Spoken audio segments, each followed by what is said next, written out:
ଭାଇ ମୋର, ଆଜି ତୁମେ ଏହି ଭିଡିଓକୁ ଦେଖୁଛ କାରଣ ତୁମ ହସ ଅଛି କିନ୍ତୁ ମନ ଭିତରେ ଶାନ୍ତି ନାହିଁ। ରାତିରେ ଶୋଇଲେ ମନ ଭରି ପ୍ରଶ୍ନ ଆସେ, ମୋ ଜୀବନରେ ଏମିତି କାହିଁକି?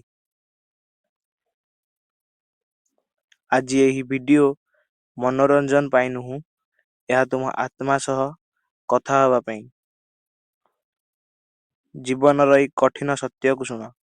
ଲୋକେ ତୁମକୁ କହିଥିଲେ ତୁ କିଛି ହୋଇପାରିବୁନୁ, କିନ୍ତୁ ସେମାନେ କହିଲେନି ଯେ ସଂଘର୍ଷ ଯାହାକୁ ମିଳେ ସେ ଲୋକଟା ସାଧାରଣ ନୁହେଁ। ବେଦାନ୍ତ କୁହେ ଦୁଃଖ ଦଣ୍ଡ ନୁହେଁ, ଦୁଃଖ ହେଲା ଶିକ୍ଷା। ଯେ ଦୁଃଖ ତୁମକୁ ଭାଙ୍ଗି ନଥାଏ ସେ ଦୁଃଖ ତୁମକୁ ଜଗାଇଥାଏ। ବୁଝିପାରୁଛ ନା ବୁଝିପାରୁନ?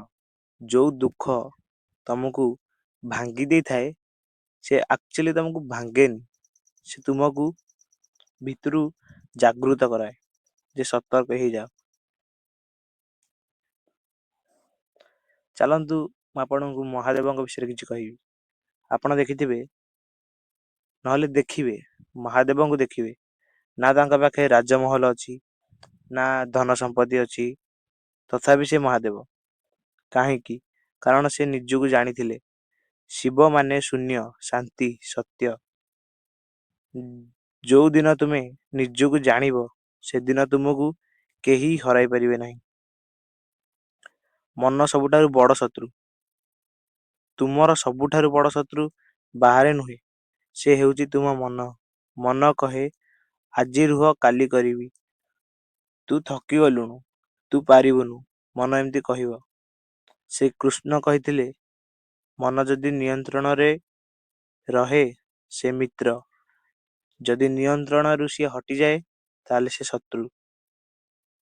ସଂଘର୍ଷ ହେଲା ଆଜି ତୁମେ ଯଦି ଭାଙ୍ଗି ଯାଉଛ, ମନେ ରଖ ଲୁହାକୁ ତଲୱାର କରିବା ପାଇଁ ଅଗ୍ନିରେ ପୋଡ଼ିବାକୁ ପଡ଼େ। ସେଇ ଅଗ୍ନି ହେଲା ତୁମ ସଂଘର୍ଷ। ପଳାଅନି ଡରିକି, ସହିବା ଶିଖ, ଗଢ଼ିଯିବ। ଜୀବନର କିଛି ନିୟମ ଅଛି। ଦୁନିଆ ତୁମକୁ ସେତେ ମୂଲ୍ୟ ଦେବ ଯେତେବେଳେ ତୁମେ ନିଜକୁ ମୂଲ୍ୟ ଦେବା ଶିଖିଯିବ। ନିଜ ସମୟକୁ ସମ୍ମାନ କର, ନିଜ ଶରୀରକୁ ସମ୍ମାନ କର, ନିଜ ସ୍ୱପ୍ନକୁ ସମ୍ମାନ କର। ସେଟ୍ ଜୀବନ ସଫଳତାକୁ ଟାଣି ନେଇଥାଏ। ସେଟ୍ ଜୀବନ ମାନେ ଗୋଟେ ଠିକ୍ ଠାକ୍ ଉଦ୍ଦେଶ୍ୟ ରଖି ଜୀବନରେ ଆଗେଇ ଯିବାକୁ ସେଟ୍ ଜୀବନ କହନ୍ତି। ପୁରା ଲାଇଫ୍ ସେଟ୍। ଆଜି ଏହି ଭିଡିଓ ଶେଷ ହେବ, କିନ୍ତୁ ତୁମ ଯାତ୍ରା ନୁହେଁ। ଆଖି ବନ୍ଦ କର, ଏକ ଥର ମନେ କର ମୁଁ ଭାଙ୍ଗିବିନି, ମୁଁ ରହିବିନି, ମୁଁ ନିଜକୁ ଜିତିବି। ଯେ ନିଜକୁ ଜିତେ ସେ ସେଇ ସତ୍ୟ ଯୋଦ୍ଧା। ତୁମ ଭିତରେ ଶକ୍ତି ଅଛି, ତମେ ନିଜେ ତାକୁ ଜାଗ୍ରତ କରିପାରିବ। ଶାନ୍ତ ରୁହ କିନ୍ତୁ ଦୁର୍ବଳ ନୁହଁ। ଲୋକେ ଭାବୁଛନ୍ତି ତୁମେ ଶାନ୍ତ ମାନେ ତୁମେ ଦୁର୍ବଳ, କିନ୍ତୁ ସେମାନେ ଜାଣି ନାହାନ୍ତି ଯେ ଶାନ୍ତ ସମୁଦ୍ର ଭିତରେ ସବୁଠାରୁ ଗଭୀର ଶକ୍ତି ଥାଏ।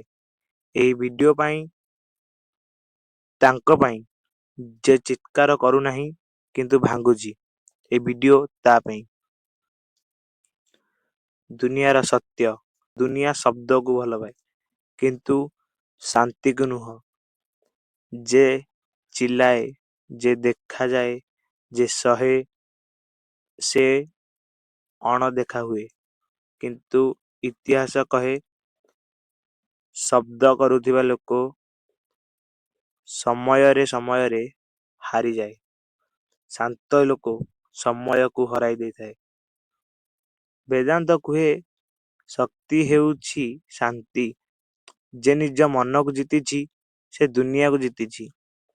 ଅନ୍ୟ ଲୋକମାନେ ଲୋକଙ୍କୁ ହରାଉଛନ୍ତି, ତୁ ନିଜକୁ ହରାଇ ଦେଲୁ କି? ତୁମ ନୀରବତାକୁ ଲୋକେ ଭୟ କରନ୍ତି ନାହିଁ, ସେମାନେ ତାକୁ ଦୁର୍ବଳତା ଭାବନ୍ତି। ସେଇ ଭୁଲ, ସିଂହ ଚାଲେ ନାହିଁ